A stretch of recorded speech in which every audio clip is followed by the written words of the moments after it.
All right, top of the hour. Let's get this started. Hello and welcome to the IETF 124 DULT Working Group session. My name is Sean Turner. Erica's remote. Here's our brand new Notewell. They want me to linger on this for a while so you can scan this to get access to the documents. This is the new IETF Notewell.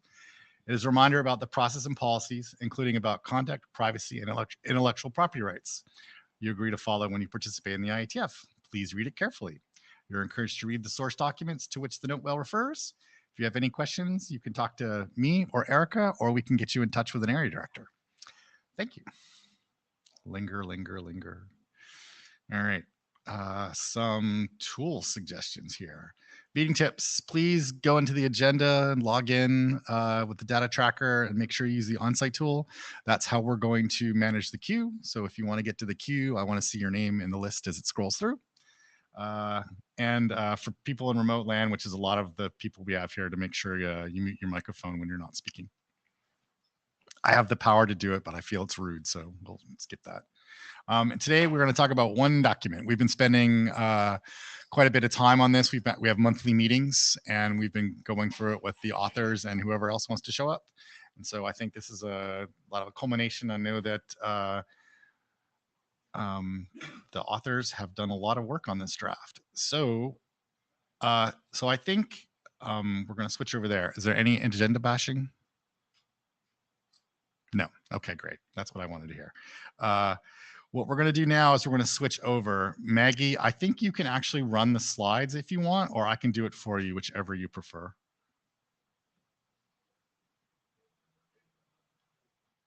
I can try to do it. All right, let me pass you slide control. And then I think you can pick the slides. There we go. Look at that. Awesome. We have the technology. Great. All right, over to you. Okay. Well, thanks everyone for coming. Sorry I can't be there in person. I'm going to go through a couple things. So we have some stuff related to the threat model document, and then we also have some other topics related to the accessory protocol document that hopefully we'll be able to get to.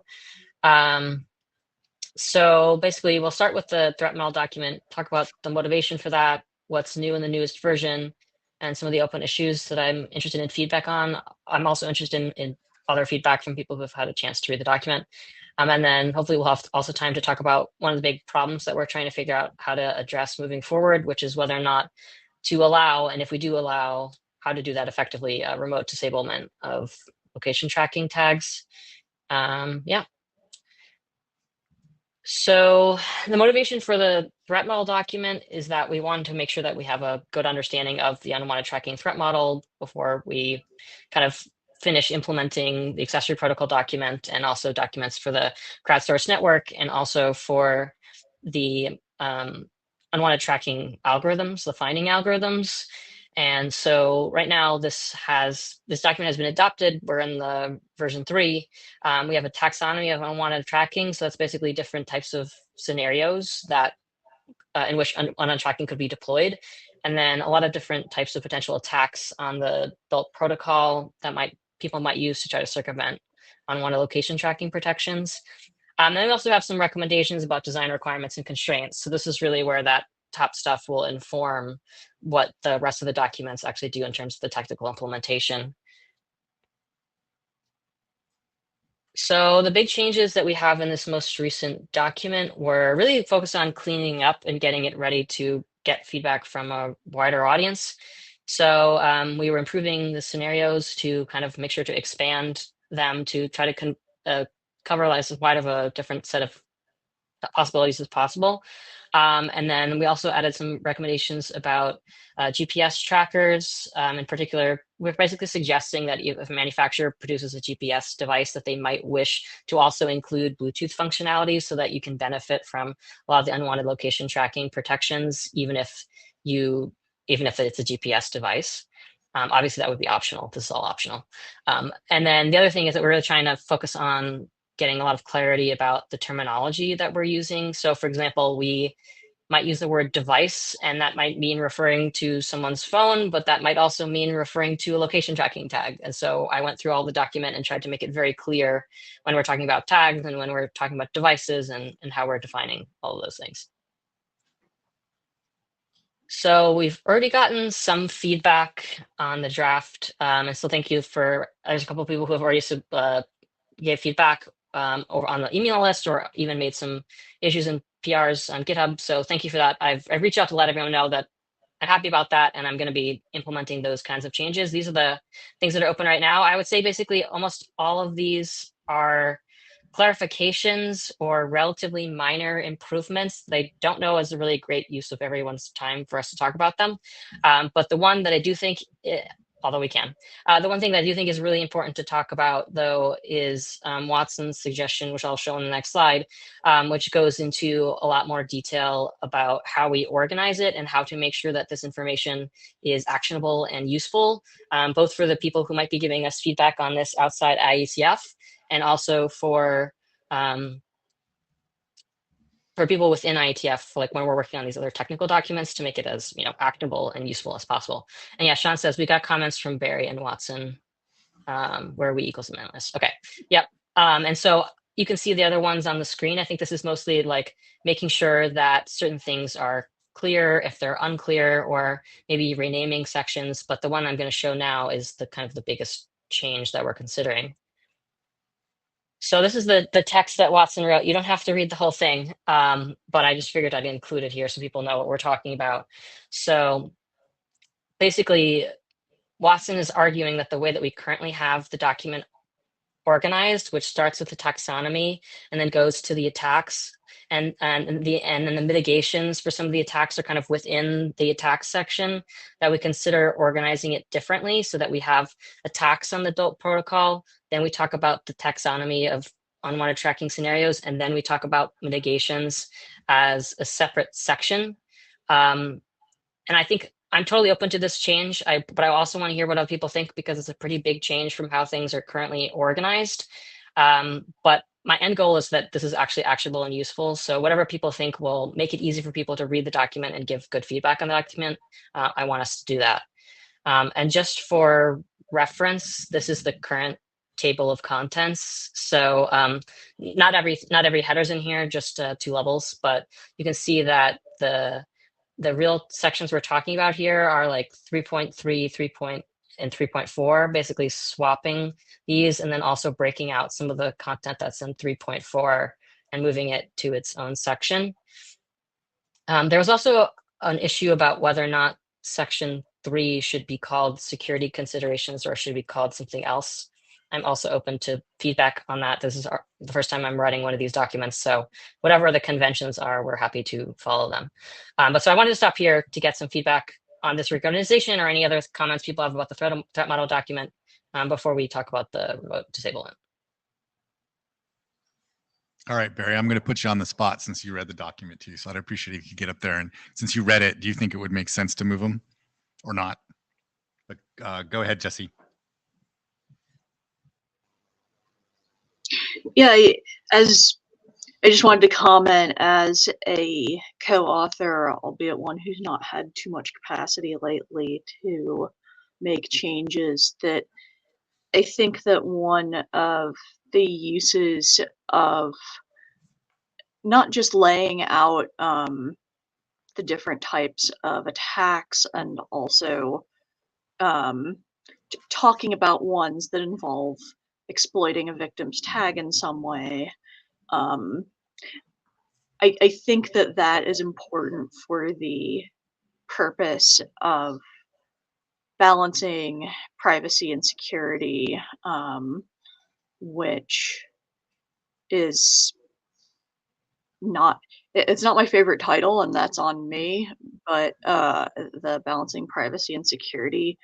But I think that sometimes there can be an inclination to think that privacy of tag holders is secondary, or tag users is secondary in the interest of detecting unwanted ones, which is why I think it's also important to remember that it can be like the victim's tag, and is why I've tried to incorporate some of that throughout, even if it's even if its connection to the actual technical protocol is a little less obvious than in some other cases.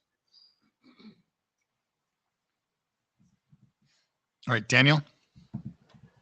Hi there. I've been reading through the document, and I've opened a few fairly inconsequential merge requests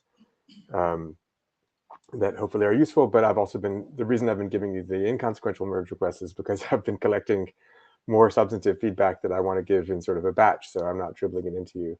But actually, what Jesse pointed out about the balancing privacy and security is one of the concerns that I had in the document, and I will put this in writing in a mail to the list when I manage to work through my review more fully. I think Jesse is right that actually that idea needs to be foremost, and B, I also think Jesse is right that it's poorly phrased.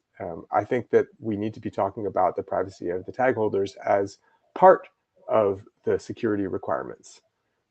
So it's not privacy versus security, but just that there are multiple attacks that we want to talk about. And I do agree with the general thrust of Watson's proposal of saying, here are the types of tracking that we want to avoid. And that includes tracking of normal users of tags. And so I think it's right to put that up front as a problem statement and then get into more detail about how we think these things can happen more specifically. So I'm in favor of that kind of reorganization. I don't think it does much damage to the document. I think it preserves a lot of the good work that's already there. Barry. Thanks for that, and I look forward to more things later. This is Barry Lieba. Doesn't sound to me like this microphone is doing much, but am I audible online? Maggie, can you hear me? Yes, you're fine online. Okay, good. Yeah, so I agree with what Daniel just said.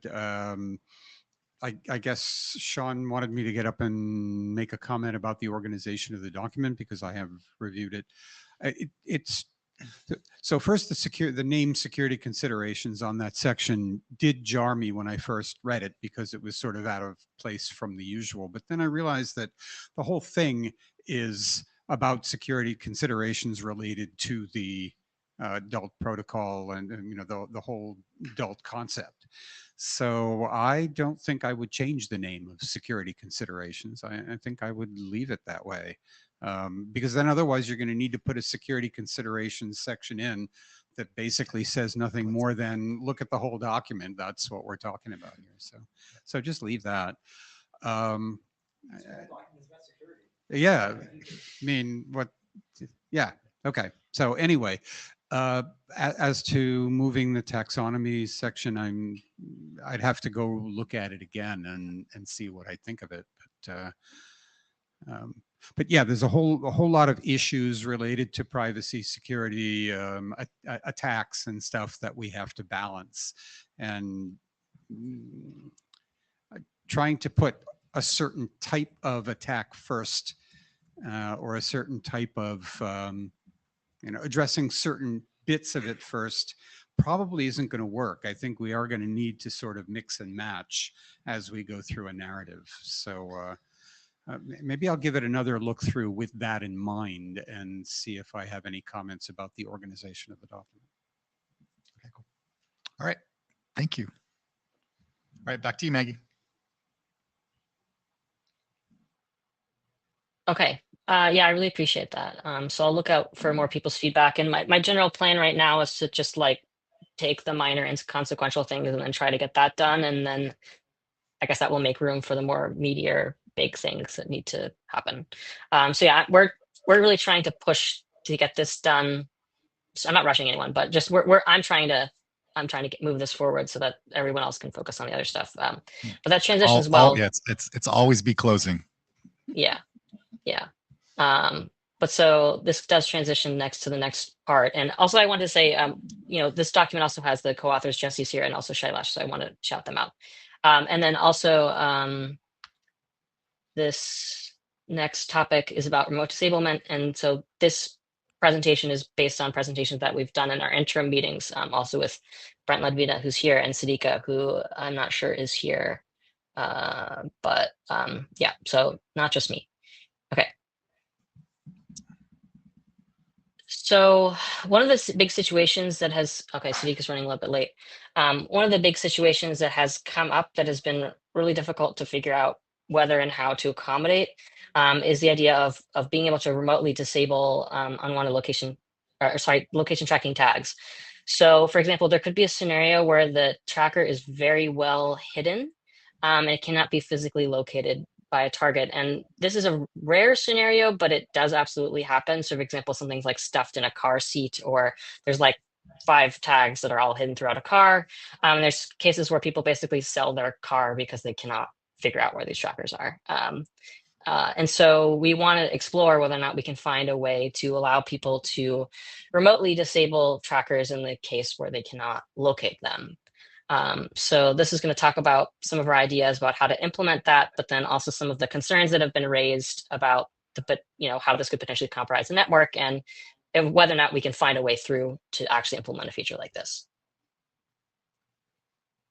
Okay, so here's kind of what we're thinking about in terms of implementation. So a tag could be disabled, and what we mean by that is that its location is no longer used for crowdsourcing. It still advertises, so you can try to find it and communicate it with it, but its location will not be crowdsourced. If all the following conditions are met. So if a tag is away from its owner, so right now, if a tag is near its owner, this non-owner accessory protocol that Brent and Sidika and other colleagues have been working on, that doesn't operate if a tag is near its owner. So it's only if a tag is away from its owner. And then a user uses the play sound command, which devices are required to have. And then the third one is that a tag has to be in range of the device that's trying to disable it for at least 10 minutes. And this is us, I'll talk a little bit more into the other slides, us trying to figure out a way to get a proxy for the fact that this device is in proximity to the tag that it's trying to disable. And for reasons that I'll talk about in the next slide, that's hard to ensure for different types of tags and devices. But assuming those conditions are met, an opcode will be sent to the tag using the non-owner device protocol, which already exists. So we just add a new command to that. And then when a tag is disabled, as I said before, it continues to advertise, but we set a specific bit or other indicator that basically says it should not report the device should not report its location to the crowdsourced network. Okay, so one of the things we have to figure out is that if a tag is disabled, under what circumstances can the tag be re-enabled? So these are the 3 that we came up with. So one is that the tag owner has been connected to the tag or returned into range. So this is very helpful if it's a false positive disablement. If an owner comes back into range, it's automatically re-enabled. And the other one is that if a tag has been power cycled, so if someone has physical possession of a tag and it's actually their tag and they power cycle it, it will begin to be able to be used for tracking again. And then the last one, which we have to think about if we can practically implement this, is when directed by the crowdsourced network. So for example, if there's a valid court order, if there's a dispute between people, and there might be abuse situation, that the crowdsourced network can tell a tag to be re-enabled. And then when a tag is re-enabled, whoever has disabled the tag is notified along with the last known location of the tag. Okay. So in terms of the technical implementation, if a tag is away from its owner, that's already established in the accessory protocol. That doesn't require us to change anything. If a user has successfully triggered the play sound command, that's already in the protocol. We just have to count to 5 in a certain time period. The part that's harder to figure out if there's a good way to do is to detect whether or not a device has been in range of a tag for a certain period of time. So we could implement a new opcode for remote disablement, but I've been trying to figure out how do you know that that was the same device that sent that command, and whether or not you need to know if it was the same device that sent that command, and then also how many times you need to send that command and over what time period to make it sufficiently onerous that it can't not be abused. And so I'll talk a little bit about the abuse case now. So basically, a lot of our discussions in the interim meetings have been around this idea of non-conformant devices. So a non-conformant device could transmit, just using the opcode, a remote disablement command without abiding by requirements, which is why all the requirements that we've come up with, we have to make sure that they're actually enforceable by the tag. So the tag can decide whether or not to listen to the device and actually stop being used for location tracking. Okay. And so some other security considerations, basically what we're trying to figure out is how could this be used in a way that is not what we intend for it to be used for. So we're thinking about things like on the bus or at the airport. There's some benign situations. So for example, like one of the ones we talked about is someone's in a taxi and they leave behind their backpack, and the taxi driver gets a notification saying that there's a tag following them, and they might choose to remotely disable it. Like we might consider that a good or benign use. But then you can also imagine someone just like setting up a beacon at an airport and pinging everyone's tags and shutting them all down. And kind of the question is, well, what's the impact of that, and does that sufficiently compromise the network or not, or is it worth it for the advantages that it presents in this case where like a survivor needs to be able to access their device or use their car. I think one of the other things to talk about is that we're intending to implement remote disablement as an added redundancy. So right now, if an attacker already has physical access to the tag, they can disable it because they can just take out the battery. Basically, we're making it easier for people to disable things if they do not have physical possession of the tag. Okay. We considered a bunch of things that we decided not to do. So in case, before I take questions, just try to cover some of those things. So it would really be perfect if we could restrict remote disablement commands to tags that are suspected of unwanted location tracking. So we have a whole document that's going to talk about unwanted tracking alerts and things like this. But we couldn't figure out a way to do that besides the ways that I've described already that would be enforceable by the tag. So the tag doesn't know that an unwanted tracking alert has triggered. That's only known by a device. Also, tags, a lot of times, they don't necessarily even have an accelerometer in them, or even if they did, they would have to implement some sort of algorithm to know that they're moving. They don't know their own location, like by design. So we wouldn't necessarily have a good way to make sure that it's in proximity, besides some of the things I described earlier. The other thing we thought about was, well, rather than permanently disabling a tag, maybe you could just use a snooze feature instead of a non-timed disablement. But we decided we didn't like this idea because it could potentially cause undue stress. So if the period is not a really long time, like 2 weeks or something, it could cause stress because people don't know when it's going to come back on, or they have to constantly do the whole thing over again. The other thing that we've been talking about is whether or not we want to have a feature where a user can opt out of their device being used for the crowdsourced network. So basically just like removing one node from the network.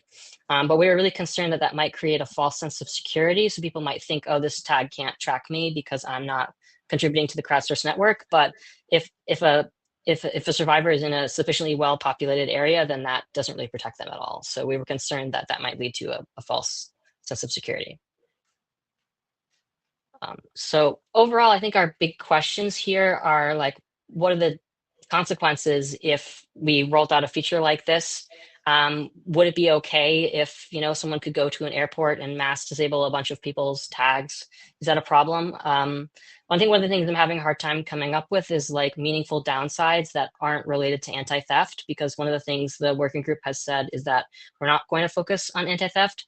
Obviously, this would really, really bad for the anti-theft use case, but are there other cases that we need to be thinking about? Like what are the other consequences of this?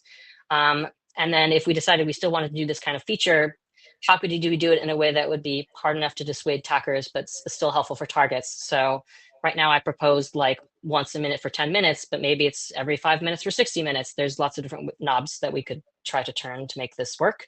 And then the other question is if like we have sufficient enforceability by tags. So for example, I wasn't sure of a way to make sure that the tag can know that a device, that the device sending it to the tag, the remote disablement command is the same device.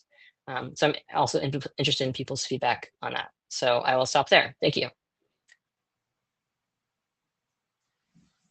All right, so that's the last slide. This is the cue for where your smart people get up in the room and try to help answer those questions. If not, I know some of your names and I'll call you out.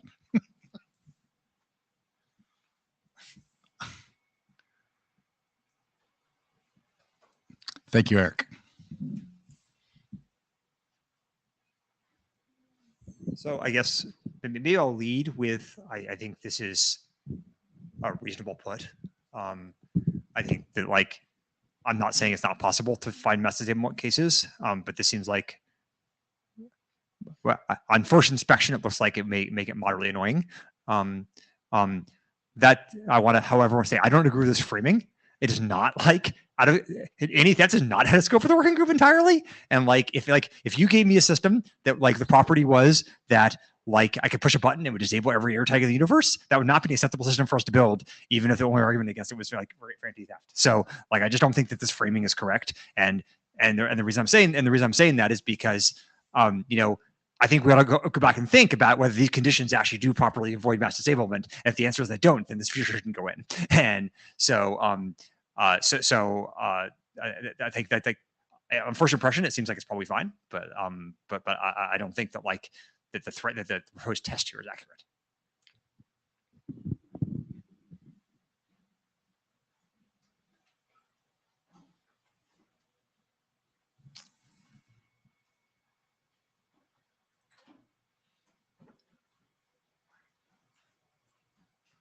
All right, Brent, I'm going to put you on the spot too. Have you got any additional thoughts on this stuff too? Oh, thank you, Sean. I mean, I guess I feel like we've been working on this one for a long time, and we've been working pretty hard. It still feels like there's not. I personally believe it's not clear that there's a path to a solution here. If there was a path, I see value. So just want to make that super clear. We are concerned about people being unable to find trackers that are maybe planted in a vehicle and you can hear it, but you can't physically find it. It takes a really long time. So I see the potential value. I just feel like we keep hitting some roadblocks that are difficult to cross. I think one of the things that Siddika and I had spoke about in I think it was a one-on-one conversation a while ago, was maybe a server-side solution for this type of problem could be more amenable to this group. And a server-side solution, you know, kind of falls a little bit, it's unclear if it falls into scope. It's certainly not an accessory protocol anymore. So that's where maybe we haven't spent as much time on that. It might be worthwhile as a group, poking harder on a server-side solution to see if that has better, you know, in the trade matrix, more pros and fewer cons than this one. That might help settle some of the debate we've been having on this more of accessory side protocol for remote disablement. So that's my 2 cents. Okay, thanks. Brent, can you talk a little more about what you think the cons are here? Is it just you don't think it doesn't work very well, or do you think there's actual negative side effects? I think it's all the stuff that you and others brought up before, Eric, of like, it's good. It doesn't feel great to me. It doesn't feel great to me either, by the way. But yeah, I mean, I guess like this kind of, I guess I would say this on first impression, this pushed it over the line for me to okay. But I can understand other people feeling differently. But like, you know, so I was trying to think about, like, you know, if I drive by your house, you know, can I drive through the neighborhood and disable everybody's air tags when they're at work? You know, I think that this 10 minutes thing gives you something, like, you know, but like what I'm worried about is like that, you know, that is that, you know, we're going to go home, we're going to publish this. And like an hour later, DKG is going to be like, I thought of something that's like really clever and actually like makes up your tag break. Cause like he would never do that, but like, you know, he would. But he would. And he's next in the queue. Yeah. So I think like, that's the part that I'm worried about is like, is this actually cause, like, is there some attack we're really missing? All right, Daniel, you're up. Hi there. Thanks. So this discussion has made me think a little bit about some of the other kinds of attacks that we could be concerned about. In particular, the framing that Maggie mentioned of people having to sell their cars because they can't find a device that they know is there. If I wanted to make you sell your car, I could make a device that doesn't do location tracking at all and just emits these warnings, Oh God. which you then couldn't disable because it would just decline. No matter what we write in this protocol, it would just decline. And then you wouldn't have a car anymore because you were freaked out by this.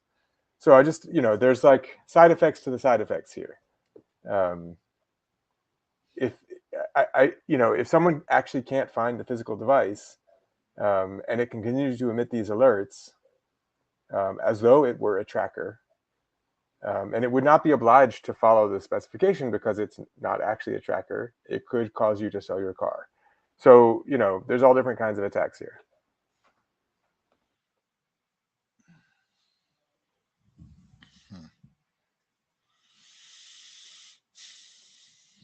Bob? Hi, Bob Hinden. So I just wanted to sort of plus one on I don't think it's reasonable to make it easy to disable all trackers in a wide area. That's just, I doubt vendors or people who build this stuff would even implement that, because, I use some of these things to track my luggage. I don't want someone else to turn it off. Et cetera, et cetera. Or you can imagine the airlines turning it off, so I don't know where my luggage is. So I just don't think that's even close to acceptable.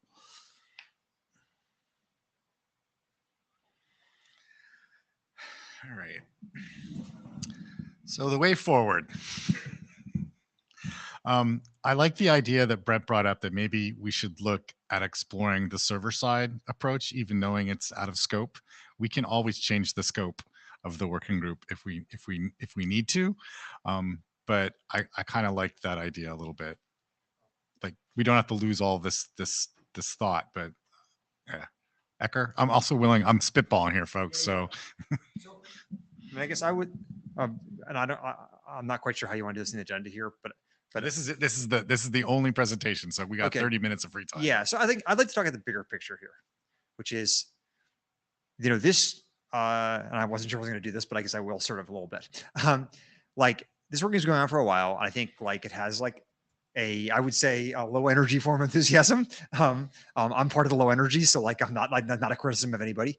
It is, we have a very widely deployed system, which has certain defects and certain advantages, and we have a set of documents which I would say encode most of the properties of the system with some modest improvements that it would be good to publish, and then we spend a bunch of time thrashing around trying to solve some very hard problems, which we haven't made a lot of progress on.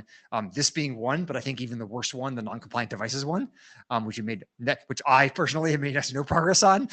So again, I'm not pointing fingers at anybody. And I think we really ought to be considering what it would take to declare victory here, and shipping as a feature, and say like, we made some modest improvements. Let's like publish the thing and stop trying to fix the problems you don't really have a good handle on how to fix, right? And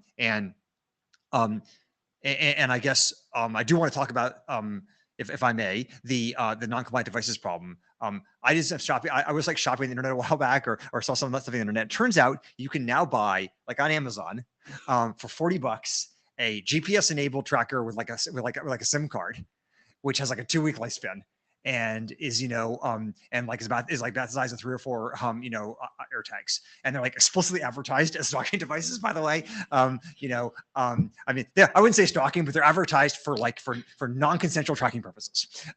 So I mean, I think stalking probably is a reasonably fair characterization of that. So like in that environment, we have to be like relatively modest about what we can achieve in this setting. And what we can achieve in this setting is making people have to buy that thing as opposed to sticking an air tag in your bag, right? And so I think like that's what that says is we gotta like settle for like a small win as opposed to the big win. All right. I mean, so they're like on your first point about like we write it down and then you just say like, we can't do that. We could totally do that in the architecture array if that's what we decided to do as a group. Because then you could just like, here are the things we can do and here's some things we can't do. I mean, it's a security consideration, right? At the end of the day. So you could do that. But then the basically just documenting what we got and moving on, that's yeah. I think my I think what I think would be valuable here is a document is one, a full document, as we already agreed, a full document of the system, so you could build in principle saying that was technically interoperable modular like the credential system, and codifying the practices about how to detect tracking, and whatever modest improvements we've been able to make on how to on those practices over whatever like the systems currently do. And that's like large of these documents as they currently are with like editorial but not technical revisions. I think the one that probably needs the most work, frankly, is the one that sort of I've been working on with Christina a little bit, because we were attempting to actually invent things. But if we just settle for writing down what the Apple system currently did, we could do that quite quickly.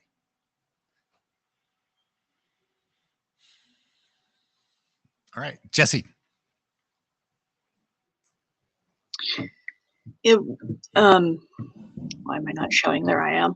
So one thing that I want to point out in response to that is that there has never been any kind of assumption that we're going to be able to solve the problem of tech facilitated stalking through this working group. There are always, I mean, this is, my area of work. I work with Erica at NNEDV, and there will always be more methods that people are trying to use. I can tell you that there are plenty of other ways already that people are using technology to facilitate stalking, but this one is one that is common. And as far as I can tell, the idea behind this working group is to try to address, for lack of a better term, safety by design and privacy by design considerations in this particular space. If IETF wants to tackle other spaces that are used for tech facilitated stalking, I mean, like stalkerware is used, Internet of Things devices, connected cars. There's plenty of options out there, but that doesn't mean that there's not a lot of value in addressing this one, even though we're not solving tech facilitated stalking here, and I have to imagine that nobody expected that we would. Erica? Yeah, thank you for that, Jesse. I actually raised my hand to say almost the exact same thing, so I won't reiterate it. I'll just say I think again, the goal is, because we very much acknowledge that nothing that we do here is going to eliminate all possible stalking options. But the goal is to try to limit opportunities for abuse, make it harder for stalkers and bad actors, and to increase options for victims when they are misused. And so I think it's just important to kind of keep that in mind of those are the goals. And we're very realistic that the broader issues are not going to be fixed here. I can't tell if we're disagreeing. Yeah. Namely, I agree with those goals. And I think that those goals are best served by publishing the specifications largely as they are, rather than continuing to like not iterate and not really improve them very much while acting as if we're going to improve them. So I guess like, I guess if I'm not understanding, are we disagreeing about that or not? And if we are disagreeing, then I think what I want to hear is, what are the feasible technical changes that you think we ought to be doing before we publish these documents? And what is the route to actually making those changes? Brent? Yeah, I just want to echo something Acker brought up earlier. I think, we've been struggling on this remote disablement problem. It may be solvable. The non-compliant accessory problem is in my opinion, a much harder problem. And we haven't started that one. I'm sure there's a lot of interest in potentially doing that. That could push it, in my opinion, could push us out a long time if we take that on. Thanks.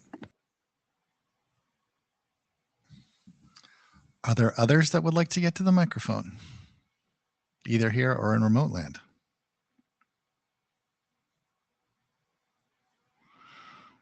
All right, Maggie. Yeah, I mean, I think it's good that we're talking about the longer term stuff, because I think that was part of the goal of why we wanted to kind of put a bow around the threat model, was so that we can start thinking about these things. I think that maybe when I think about reorganizing the document, I think it really should be with an eye towards what do we actually need to do and what can we do. So one of the sections we have, which I think we could do a better job at, is talking about mitigation, but maybe it's not even just about mitigation. It's just like, as a working group, we kind of say, like, are we going to try to address this attack, or are we not going to try to address this attack? Because right now the document says basically all this stuff is in scope and like we should work on it, but we might decide to do that or not to do that. So I think that's an important next step, I think. Yeah, I think that would be very valuable, because then we can figure out, and then what we would do is evaluate, well, does the protocol actually do this, and what tweaks that would help us drive there. So I think that's extremely valuable input. I still, if you guys have the energy, I still think it would be worthwhile to maybe think about the server side issues, and if there's a possible solution there, because then maybe that will take some of the heat off of trying to do on the other side. Brian. Yeah. Hi, Brian Conterio. My biggest question lands in the question of how do you differentiate between the illegitimate use of disabling something from an item that was stolen versus a survivor that has devices that they found that they need to get disabled. And along with the question of a non-compliant tracker, that all to me is leaning towards a server-side implementation and a service provider side implementation that seems like to me, if you want to block trackers that are not compliant and keep people from disabling trackers that are on stolen merchandise, unfortunately that's leading down the road of, you take the device that you don't want to be tracked anymore to a law enforcement agency, and they submit the request to stop tracking this ID to all the tracking services, and it kind of solves that problem there. So yeah, I would say it's not a device problem, it's more of a service problem.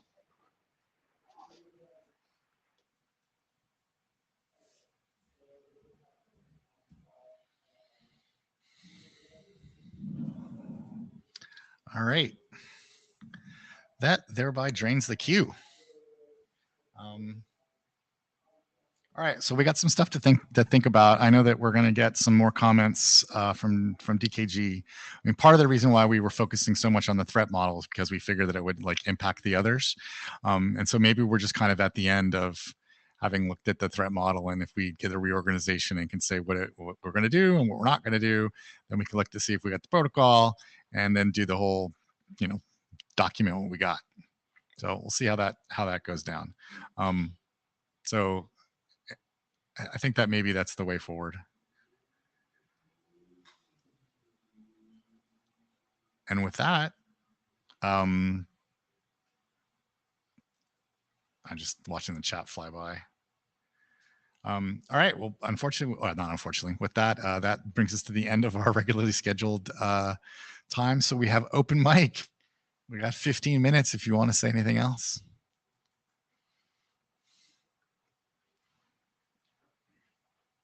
Oh, we got one taker. All right. Yeah, taking a risk. All right. Zaid Albani speaking on behalf of myself. Yeah. I'm new to this, so give me some slack. Yeah. Has this been looked at? Has this only been looked at from a threat model angle? Or is it being looked at, for example, from a user rights angle versus service provider angle, and the intersection of both and what have you? So we do have a lot of civil society, and they're all in Erica's back pocket. So we're at the point where eventually that's going to get all of that other stuff is going to get done too. There are people that have been involved from the EFF. I know Dan DKG's at the ACLU and others. So we do have some people that have some other ways of looking at it than just straight up security. I don't know if that answers your question completely. And feel free to jump in, anybody. Thank you. else. It does. It's just that looking at it from a threat model perspective seems that we have so many options to think about. But looking at it for, say, for example, from a user perspective, you'd only have like fewer options to think about. So maybe it's a good way to divide the problem up. Yeah. Okay. Jesse? So just, I guess, responding to a piece of that, I mean, I am from civil society, and I am one of the co-authors of this document. And so this, you know, this is something that has been considered all along, but the thing that we've found in civil society as people who work on these issues is that very often part of the reason that these products and services end up having major issues with safety is just that it's the threat modeling aspect, and the fact that even if, you know, many folks in civil society wouldn't call it threat modeling because that's a field term, that's a jargon term that I think people intuitively understand. And so part of the purpose of this document was to bring insights from civil society into how we're talking about threat modeling. And then in terms of, in terms of user rights, I mean, what like, as I said, I don't like the balancing privacy and security section name, and that is on me to do something about since I'm a co-author. But I think this pertains to the earlier discussion about legitimate users and making sure that we're not screwing over legitimate users, some of whom are survivors, and also, you know, who have valid privacy and safety concerns.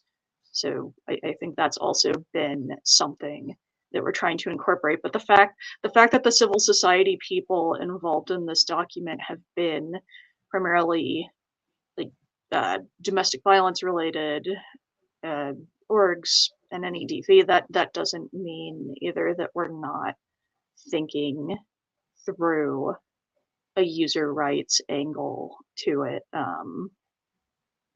as it is.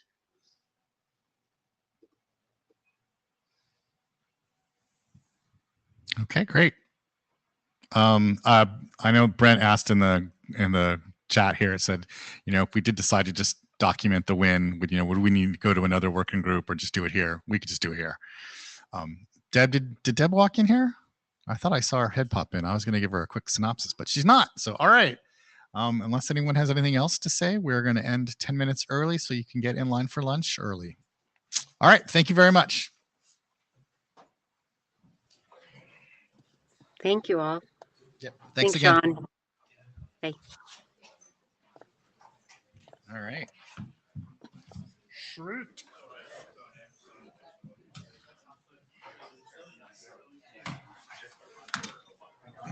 That's kind of where I got got really high, I was to go back, draft myself out. And you see that, absolutely.